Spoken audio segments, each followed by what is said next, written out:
All right. Good morning, Astro Chatters. I'm your host and Youth Astronet Community Coordinator, Erica Wright, and we're excited to have you here with us this morning. As always, before we get started, just a quick reminder that you, our audience, can join in on the conversation with Twitter or Facebook, simply using the hashtag Astro Chat or adding Micro Observatory at microobs. I'll be monitoring the platforms throughout the conversation, and I'll do my best to ask your questions. Like I keep saying, we want to see them. They add a lot to our conversation, so make sure you ask them out there. And so without further ado, today we'll be exploring the web-like structure of the universe with our special guest, Xiaohan Wu. Thanks for being here with us today, Xiaohan. Yeah, thank you. We're excited to have you with us. So before we dive into this really cool sounding thing of the web-like structure of the universe, which I think we've tapped our toe in for those of us that have watched on previous days, but I think we're going to get a deeper dive, which I'm excited for. I thought I'd bring it back to what you're doing right now, which I believe you are a graduate student studying, and I thought you could tell us a little bit about what that means.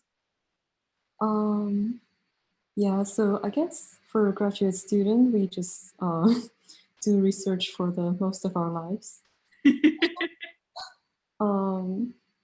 Yeah, so I think it's really like after I became a student that I really know what doing research means. And when I was an undergrad, I also did some research, but it's like very elementary. And so as a grad student, you have to gradually form your own ideas of what are the interesting things to do and what are the most important things to do. So it's a great challenge. Great. Yeah, we were yesterday talking for a moment with Dr. Stephanie Douglas about the idea of how you form your own questions. And she gave a little bit of her tips on how she works through that process of coming up with her own questions and deciding what to research. Maybe you could give us just a brief glimpse into how you're working through that process.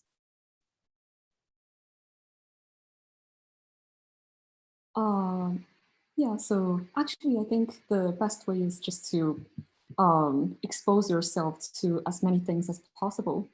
Yeah, I think it's only when I've seen quite a lot of things that I form my own idea of what are my own research, what my own research interests are. Yeah, so often you can hear people talking a lot about a lot of the ideas that they think are exciting or interesting, but for you, it's really a personal thing. So you may not necessarily feel they are exciting as other people feel. Yeah, so I think it's really important to get exposed to many different things and really try them yourself. So finding kind of dipping your toe into a lot of different things, hearing about a lot of different things, but then also following your own excitement and interest. I think that's a really important part. If you're not excited about a question, you're not going to be dedicated to finding the answer. And I think that's a great piece of advice for our audience. That's not to say you don't have to learn things that you aren't excited about, though, because sometimes we have to learn things that we're not as excited about because it makes it easier for us to do other things. Make that point clear, too. So I know today you brought with us some things for us to learn about the web-like structure of the universe. So I think we'll invite you to share your screen now and show us what you're excited about and what you're researching. Yeah, sure.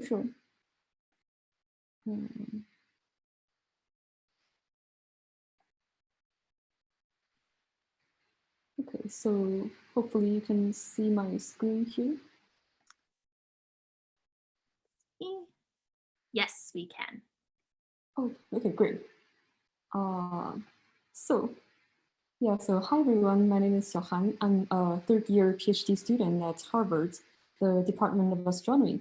So today I'm gonna talk to you about the cosmic web, which I think you may have already heard twice before me. And so I want to bring something slightly new. I'm gonna talk about mapping the cosmic web through trees in the forest. And you will see what the trees and forest mean when I talk. And so just to quickly recap what the cosmic web is. here is a map of the cosmic web. And then we are here at the center of the image. So this is the Milky Way. We are in the Milky Way. And then from us to the edge of this map, this is about 2 billion light years. And so that means it takes light 2 billion years to travel from, the edge of this map to us. And so every single dot in this map is a galaxy. And so we can see that the galaxies form some kind of web-like structure in this map. So basically here are like this filament-like structure, and then here are like buoys. And so this is called the cosmic web of the universe, the cosmic web, or we say the large-scale structure of the universe. And this structure is like really at a very large scales. So you can compare this distance to the distance from the Earth to the Sun, which is only about 8 light minutes. And so this 2 billion light years distance is really like so many times larger than the distance from the Sun to the Earth. Before you move on, I just want to remind our young viewers what a light year or a light minute is. And really, that's just how long it takes light to travel a distance. So when we say it takes 8 light minutes from the sun, that's how far the sun, it takes 8 minutes for the light from the sun to reach us. And that's the distance there. And the same, you're saying it takes 2 billion years for the light at the edge of what we can see right now to reach us in this cosmic web. Is that correct? 2 billion years? Yeah. Wow, that's a long time.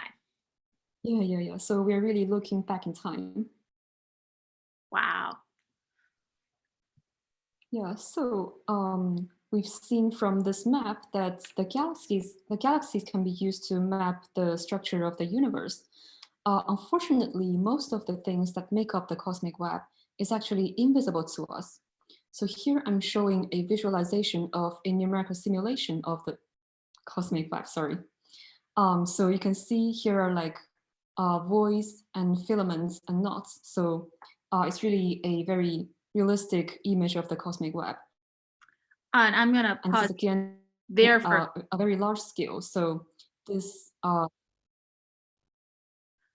sorry, I just wanted, while you were saying, you said a visualization of a numeric simulation.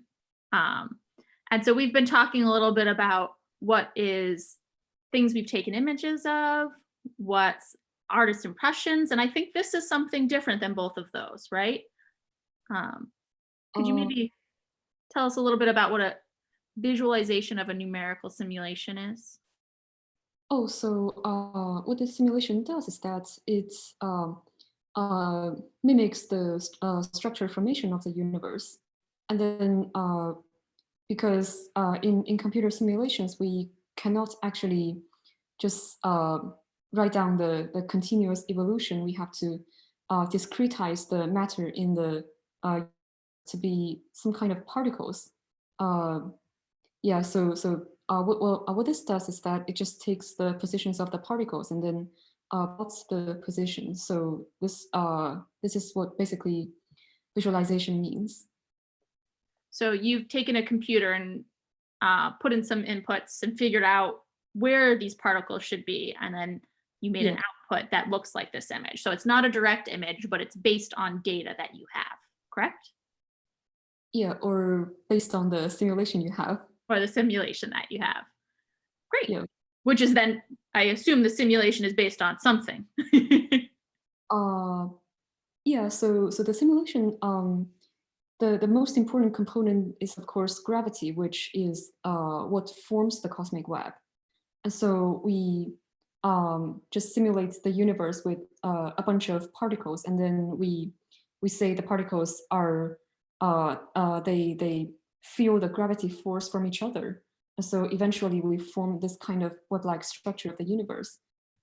Okay, great. So you take some of our basic beginnings of what we know, and then you put it into a computer.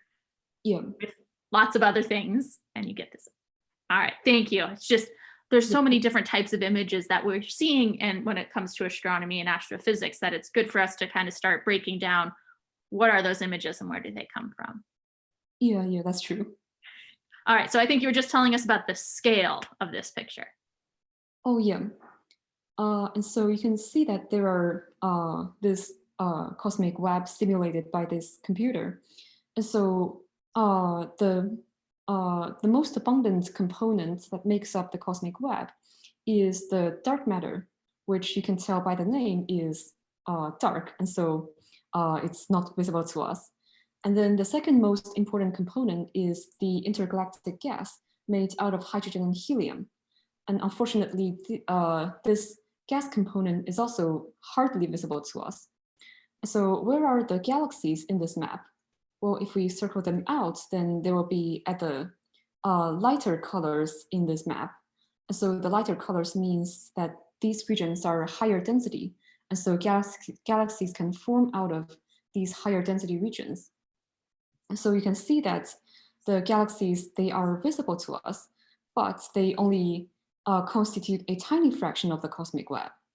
And so we want to devise a method that can detect the invisible part of the cosmic web.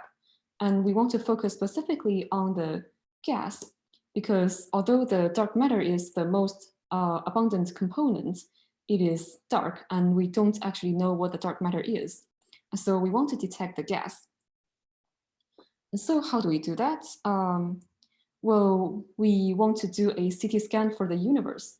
So here on the right, I'm showing how the CT scan works in our real life. So basically, here is, I think I should move this. So, sorry. Okay, so, so how the CT scan works in real life is that we first of all need to have a X-ray source. And then as the X-ray source emits X-rays and the X-rays travel through our body, it takes a cross-sectional image of our body. So how this cross-sectional image works is that different parts of our body absorbs X-rays differently. So basically our skeletons absorbs more X-rays. And then you see that in this image of this human brain, the skeletons appear to be whiter than the soft tissues. And so that's how we take a cross-sectional image of the human body using the CT scan. So we want to use a similar idea to take a cross-sectional image of the universe. So how do we do that? Well, let's imagine a scenario where we have a distant source of light. And then here is the Earth, so it's us. And then there is a gas cloud in between. There is a gas cloud in between the source and us. So we want to devise a method that detects the gas cloud in between. So first of all, if you have ever played with a prism, you will notice that when the sunlight passes through the prism, it will be broadened into a bunch of different colors. So it's like a rainbow. And this is called the sun spectrum. So for the distant source of light, it also has its own spectrum. So that's shown using this rainbow here. So how do we tell that there is a gas cloud in between the source and us? Well, we use the fact that different atoms or different elements, they favor different flavors or colors of light. And so they only want to eat that specific color of light. So it's almost like I only like chocolate cereal, so I eat chocolate cereals every day and I don't eat other flavors. So the similar thing happens to the atoms inside the gas cloud. When the light travels from the source through the gas cloud, the atoms will absorb their own favorite flavors of light. And so then we will see a bunch of absorption lines in the spectrum. And so that's how we detect this gas cloud. So basically from the absorption lines, we can tell that there is a gas cloud in between the source and us. And so now let's focus specifically on the hydrogen atoms. So the hydrogen atoms, they favor a specific color of light, which is called the Lamanova photons. And that corresponds to a wavelength or color of 121.6 nanometers. And so let's now imagine, sorry about this. So let's now imagine there is a distant source, and then there are 3 gas clouds in between the source and us. So let's just travel this through.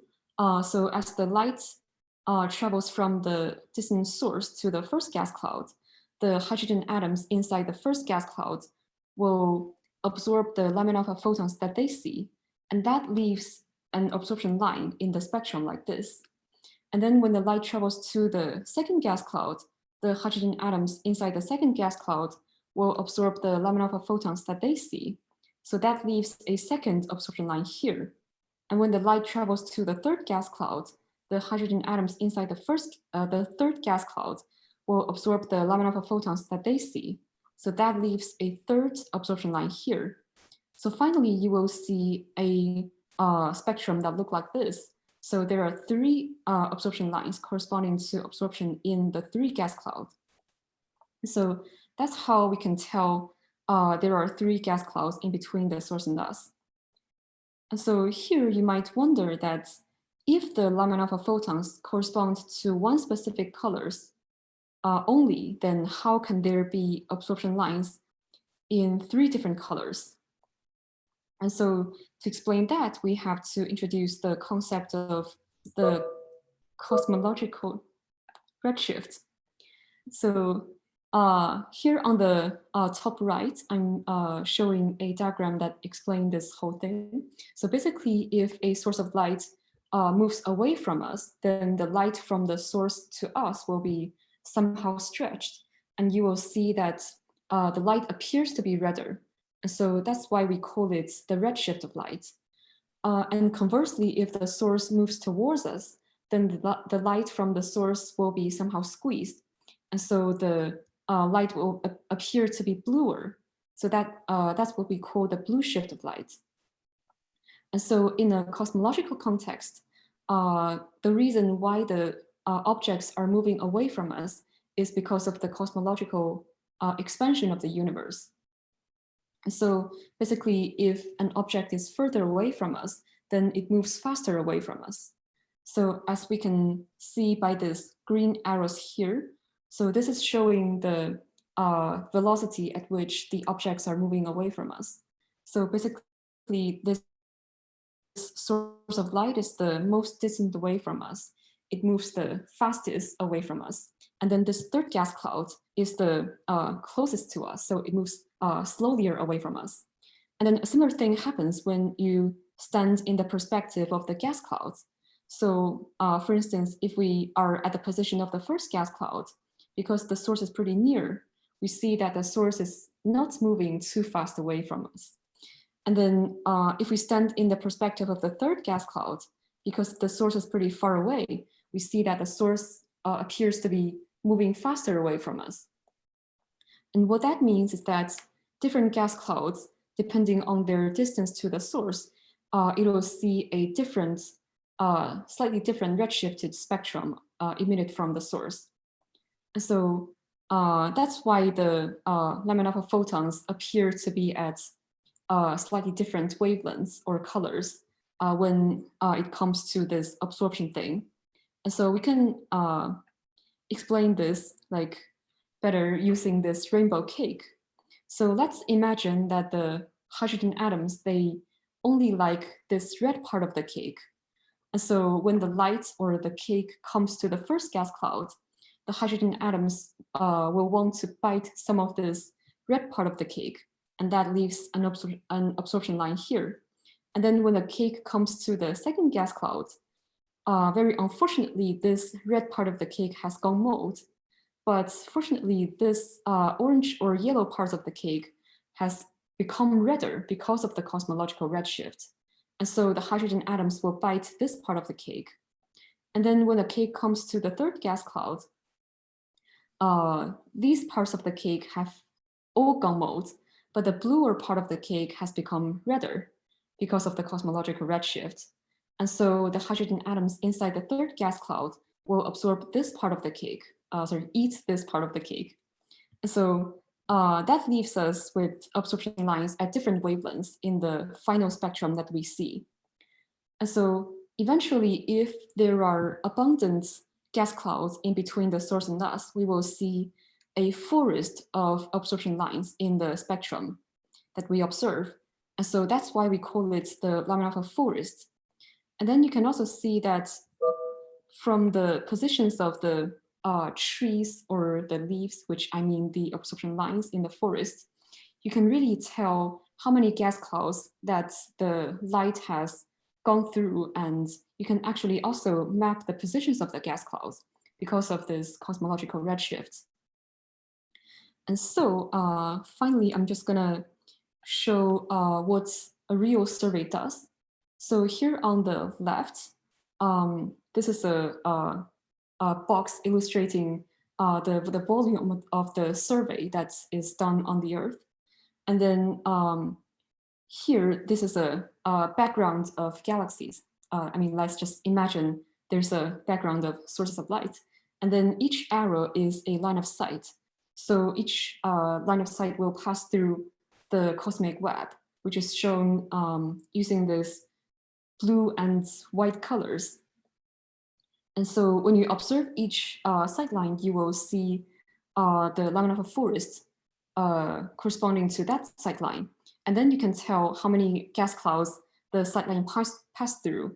And then you can also tell where the gas clouds are. And then you can basically map out the structure of the universe using the trees in the forest. And so that's what we call the line of a forest tomography. And then here, this is a 3D visualization of the reconstructed cosmic web using this survey. So you can see this is 0.1 billion light years across. So that's the length of this box. So let's just rotate. And then you will see that the blue and white colors, these are the contours of the density of the underlying matter field.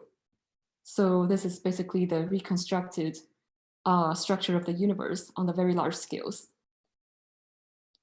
Yeah, so hopefully that explained things well, and hopefully it's useful. So yeah, thanks for listening.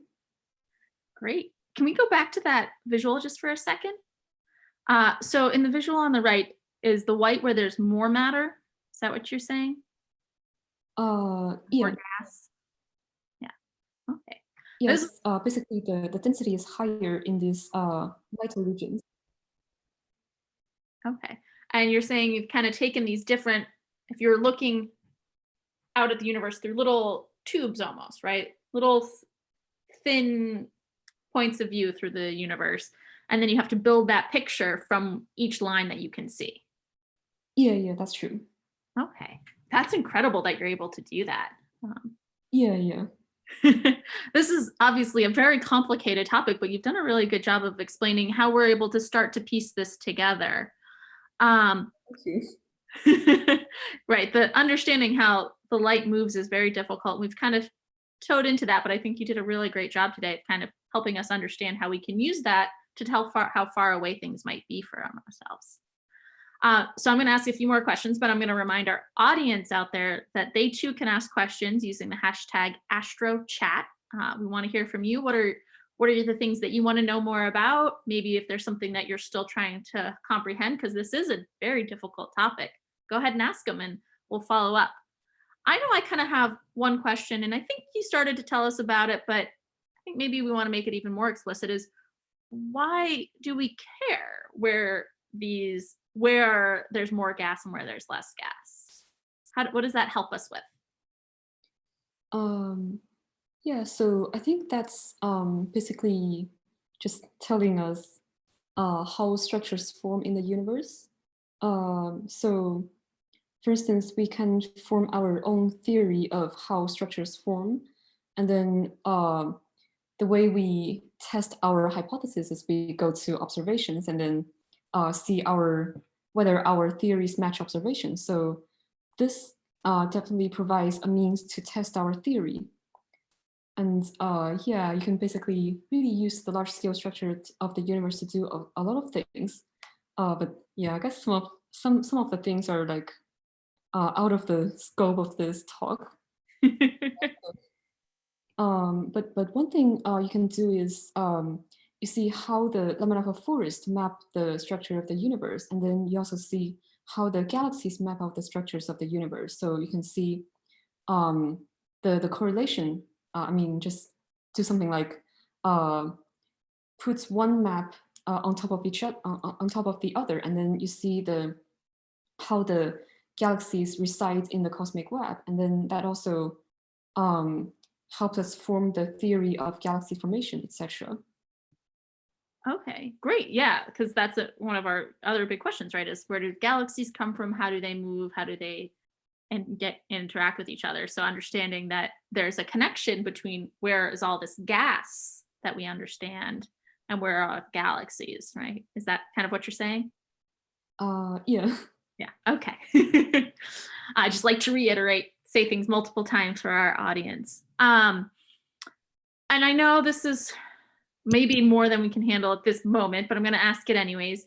You mentioned when you're looking at the web-like structure that the most common thing in there is dark matter, but obviously we can't measure dark matter.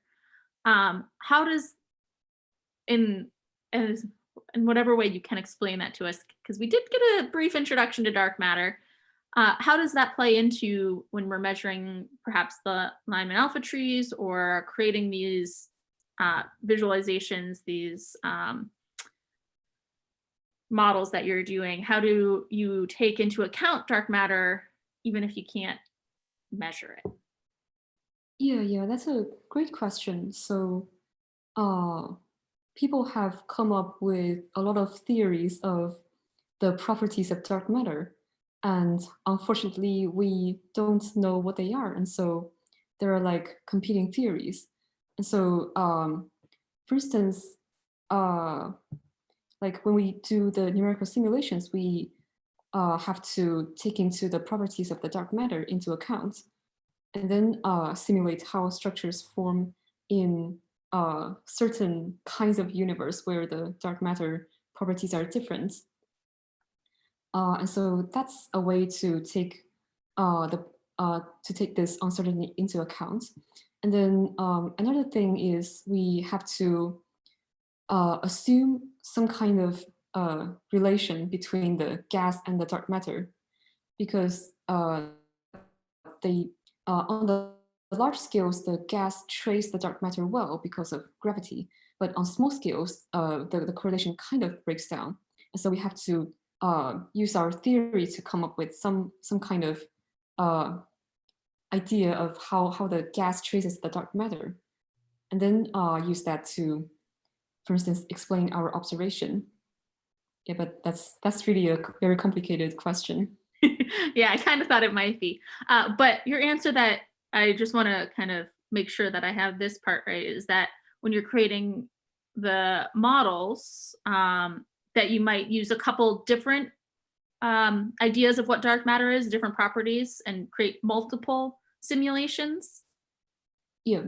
Yeah, okay, right. Because you were like, okay, there's this group of scientists think dark matter might behave this way, and this group of scientists think dark matter might behave this way. Let's create a simulation based on both of those and see what happens, and then use what you're able to observe to kind of see which one is working better at the moment based on what we can see. Yeah. So the most popular model at present is called the cold dark matter, which means the dark matter is cold, and yeah, so a lot of structures can form. And then there is also like warm dark matter, which we assume the dark matter are like moving faster, and so it kind of smooth out the structures in the universe.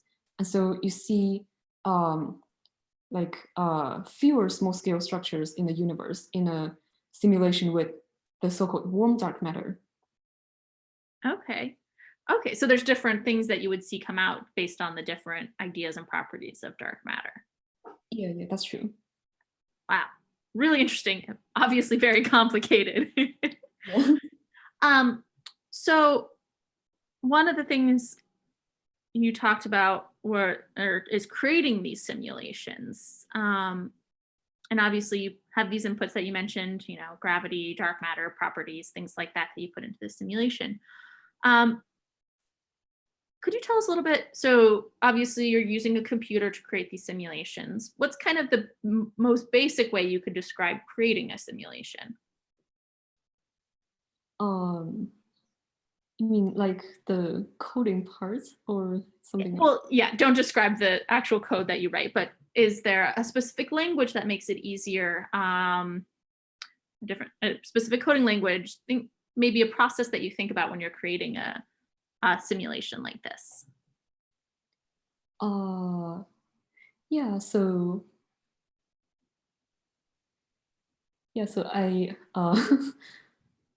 I guess we want to avoid these terms, but yeah, we use a language called C, or some people use C++, and some people also use Fortran.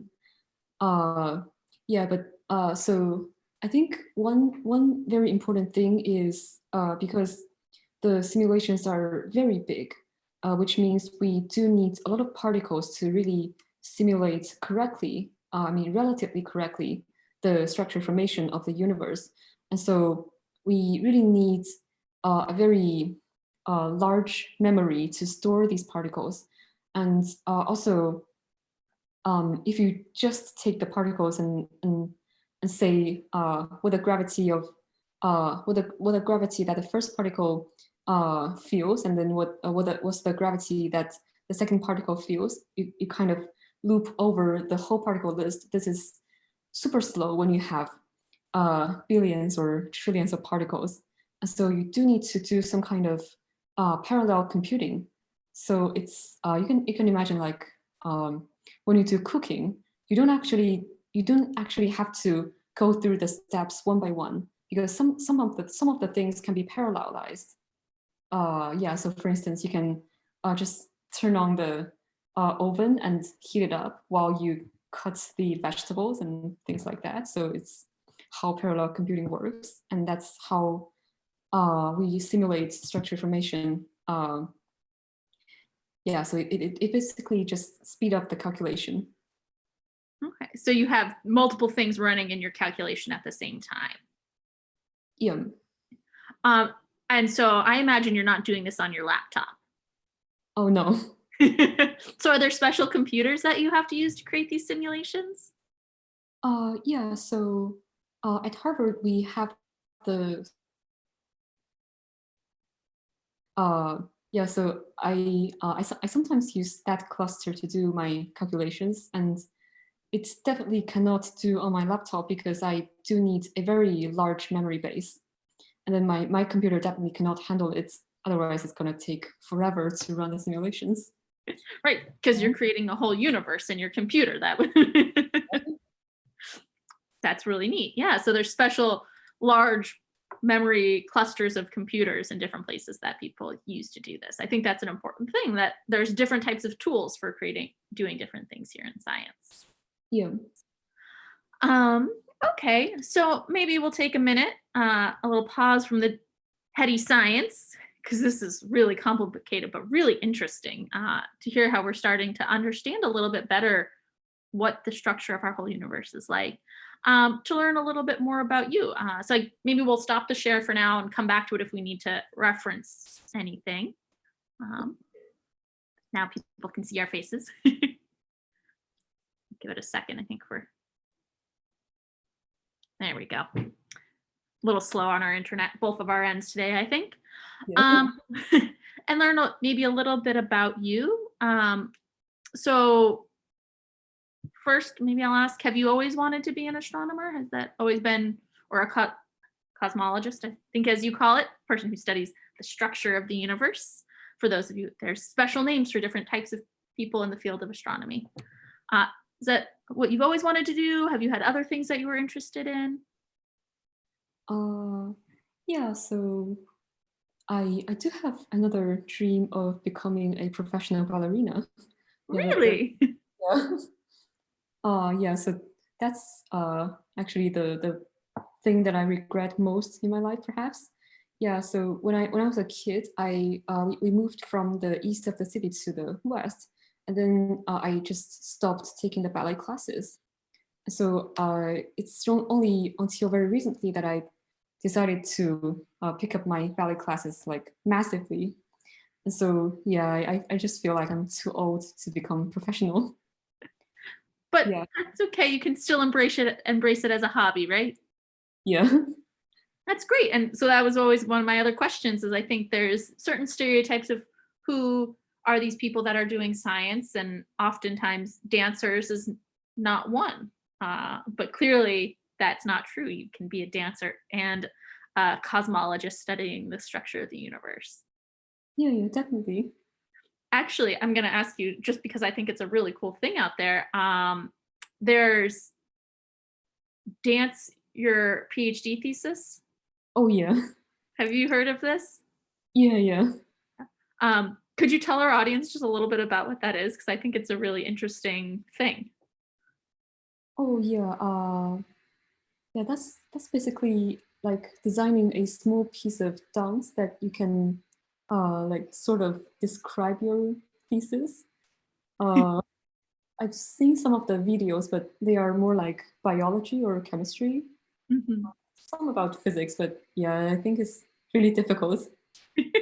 Maybe you could be the first. I think the structure of the universe kind of has plays into that. I could see, right? The you'd have to get a lot of people in on it, though. I think you'd need a lot of dancers. Yeah, that's true. But yeah, it's one of the things that's happening out in there in science is that there's people with interests in fields that are scientists, but they also have other interests, and they're showcasing their other interests by interpreting their science through dance and other ways. So it's something you can look up if you're interested in both science and dance. Look up dance your PhD thesis. I think they're very cool. Yeah, yeah, that's wonderful. um, okay, so there was a time where you thought you wanted to be a ballerina and you still love dance. What did you study throughout school? And were there any classes maybe that you struggled with or that you really loved that had an impact on that? Um, yeah, I didn't quite I didn't quite remember actually. Yeah. Um, but so in my high school, I actually tried opening up a astronomy course. Um, so I sort of like started the idea because there is no astronomy course in my high school, and I always loved astronomy for ever since my primary school. And so, yeah, I decided to give that astronomy class from me and also from like two other students. So we are the core team. Yeah, and then when I was in undergrad, I think the courses are basically like mostly about physics. So yeah, in the beginning, it was really a hard time for me because there are just too many brilliant people in my undergrad, and so I did feel a lot of pressure, but it's finally I've gone through that period, and here I am now. Well, you say there are plenty of brilliant people, but clearly they're also just working hard because if you were feeling like they were the brilliant people, but you're the one at Harvard studying astrophysics and cosmology, right? I think we were talking a little bit yesterday about imposter syndrome and seeing all these other people and thinking, oh, they're way smarter than me. And not realizing that you're just as smart and you're just as capable and dedicated. So I think if you're studying, getting your PhD at Harvard and you're sitting there saying in your undergrad, you're like, oh, there's way more brilliant people than me. I want to point that out for our young people out there that there's always going to feel like there's way more brilliant people than you, but that does not mean you won't be successful in your career. Um, Yeah, that's true.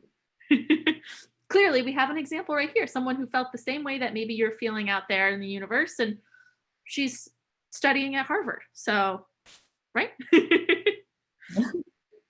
um, sorry, I've got some allergies going on in this end.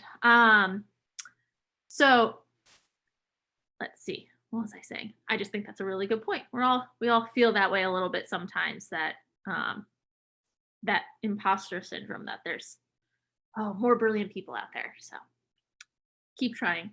I think you made a good point that one thing I want to remind our audience as well is that advocating for yourself. You were interested in astronomy and that wasn't something available to you at your school at the time, and you went out and said, I want this to happen. How can I make this happen? And you advocated for yourself. And I think That's a good reminder for not just our young audience, but all of our audience and ourselves, is that we have to ask for the things that we want and then help make them happen. Yeah, that's true. I can't imagine it was easy to get your school to help to agree to an astronomy class. That's a lot of extra work for a school. Oh yeah, yeah. I think at first there was one astronomy class when I was a middle school student, and then somehow the teacher just doesn't have the class anymore when I was in my high school. Yeah, so I decided I just want to open up my own astronomy class. Good for you. That's great.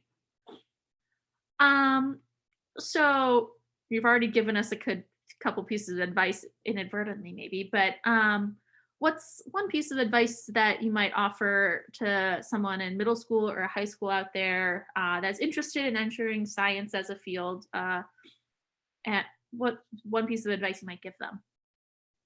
Um, you mean like how to pursue science or just how to choose major? Whatever kind of you feel like you have a good piece of advice on. It could be either one of those or something else along those lines. Yeah, well, unfortunately, I really don't have a good advice. Yes, it's just that I've loved astronomy for like over 10 years already. And so, yeah, I sort of just wanted to study astronomy since the beginning when I was sixth year in my primary school. And so I didn't even like think of anything else to do for my life. Yeah, so I did see like a lot of people struggling to choose their major when I was either in high school or in my undergrad.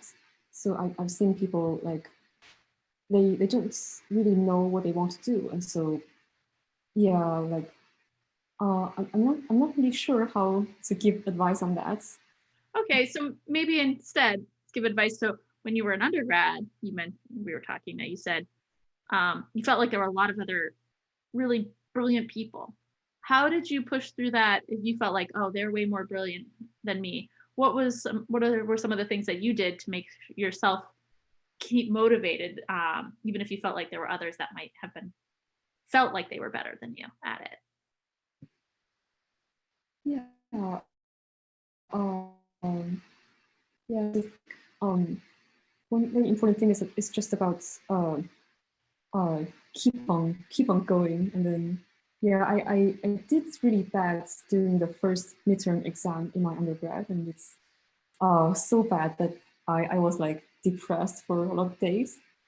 Yeah, but um, I think you just have to keep going on and don't give up.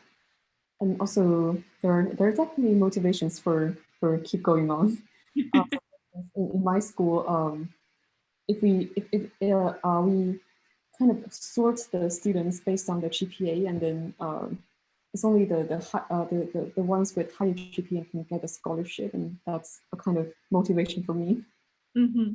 Yeah, right. Working hard, motivation to work even harder because that scholarship is really important.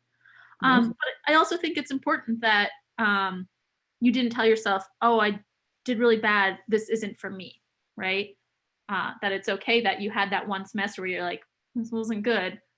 Your answer to yourself was not, "This isn't for me." It's, "I just have to work a little harder at this." I did. Were you able to go find help? Did you ask for assistance from teachers? What was kind of how did you how did you go about improving your grades? Um, I actually didn't. I mean, in my undergrad, so I was on the extreme of being introvert for the past like maybe 6 years, and I only got a little bit better since last year, I think.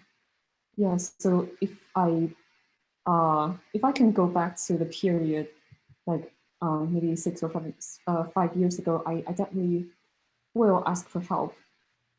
Yeah, but during that time period, I was like, I just kind of relied on myself.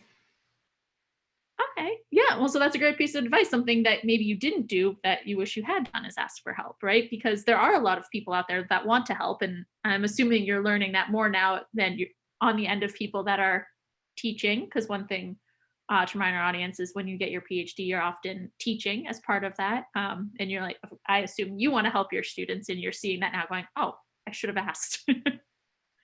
Yeah. Well, great. I think those are all really important. And I think to remind our audience that it's okay to struggle and to work hard at something, that doesn't mean it's not for you. Yeah. I think you really have to like accept the things that you don't do well. Yeah, just find a peace with yourself. Yeah, that it's okay. It's okay that it wasn't good the first time. That's part of the process. That's how we learn harder. That's how we learn. Um, and I think that's also part of, I think one thing I'd like to reiterate, we haven't talked about this in a few days, is part of science, right? Things don't work out. Things rarely work out right the first time in science. Yeah. Right? Things are going to fail when you do them in science, and that's okay. That's part of the learning process. That's how you get better at something. That's how we discover things. So that want to push through is an important skill as a scientist. Yeah, that's true. Are there any other skills that, as you get farther into your career, you're finding are important as a scientist? Yeah, I think the most important thing is just to like think more. Yeah, because I think I mentioned this at the beginning. So you will see a lot of different things as a scientist, and then different people have different opinions about what's interesting to do and what's important to do. But you have to form your own understanding of what is really important for you or for the field. Yeah, so really you have to think more and not just follow what everybody else does. Great. Yeah. So being confident in yourself and not just following along, but following your own path is important. Yeah, Right. Because if you follow along, you're never going to be the one discovering something because someone else will already have the answer. yeah, that's true. That's a great piece of advice. Okay. So we're closing in on the hour now. And it's okay if the answer is no, but I like to also offer a moment if there's anything else that you, as our special guest of the day, want to share with our audience, whether that be a science thing, a piece of motivation, anything else. Um,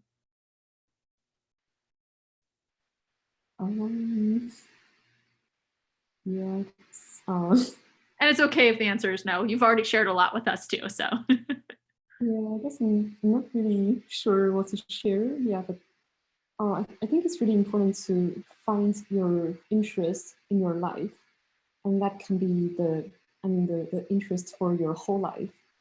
Yeah, so because I've really seen people struggling about this, and for me, I kind of feel lucky that I found astronomy and also ballet dancing. But yeah, once you it's really like the pillars in your life that can support you throughout the whole thing. Yeah, so although I don't have advice of how to find these things, but yeah, I do think it's, like when you find these things, just grab on it. yeah, embrace them. Embrace the new things that excite you. Wonderful. All right. Well, thank you so much for being here with us today. We really appreciate it. We're learning more and more every day. So this was exciting for us and exciting for me. Thank you out there for joining us today. I hope you learned something new about the universe. And don't forget to join us again tomorrow at 11 a.m. We're going to be talking about corona, but a different type of corona than maybe the one that you've heard in the news lately. We're going to be talking about the solar corona tomorrow with Samaya Frid at 11 a.m. Eastern. So join us then. We'll be posting the link on YouTube, or you can check it out at microobservatory.org. The full calendar is there. And keep an eye on that because it's going to be changing soon. We'll be adding a whole extra week to keep us engaged in the scientific community. So thank you again for joining us today, Xiaohan, and thank you all for being here with us. See you next time. Yeah, bye-bye.